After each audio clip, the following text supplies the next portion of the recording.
Testing procedures for the Moro Reflex are varied for each practitioner. This is my preferred method of testing. I will also show you a second one that's often used as well. The one that I prefer is this one because I can really feel when I move their head any very mild differences that they may have. Whereas some of the other ones that you've maybe seen or heard about only sometimes show when there's a very overt response.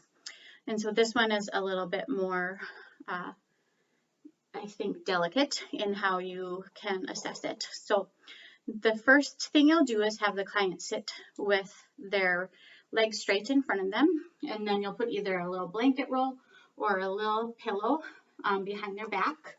And then what you're going to do is ask them to lay their head back into your hands, just like this. And you're a little crooked, baby girl. There you go. Now, the idea is that you want them to close their eyes and try to keep an eye on their eyes and their breathing, as well as whether or not they have any tension or difficulty tolerating any of the activity. What you start with is just turning the head side to side. And what you're doing is feeling for whether or not there's any tension or rigidity in their motions. Hers looks good. And then what you're going to do is tip their head up and down and do the same thing. Feel for any rigidity or tension in their head. And the last thing you'll do is drop and re-catch their head. As you could see this time, when I had my client here, Annalyn, do that one, you saw a response. She tried to catch herself by pulling her head into flexion, her shoulders pulled forward, and she gasped a little with her nose.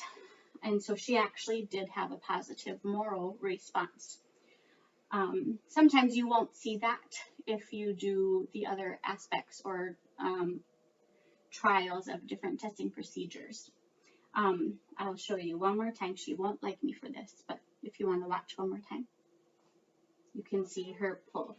Go ahead and sit back up. You can kind of see that pull forward. Go ahead and take some deep breaths, baby girl. It's not a very comfortable sensation for children when they go through that. They might need some time to calm down after you do this test, especially in a brand new testing situation. They may not be very tolerant to it at all and don't want you to try it with them.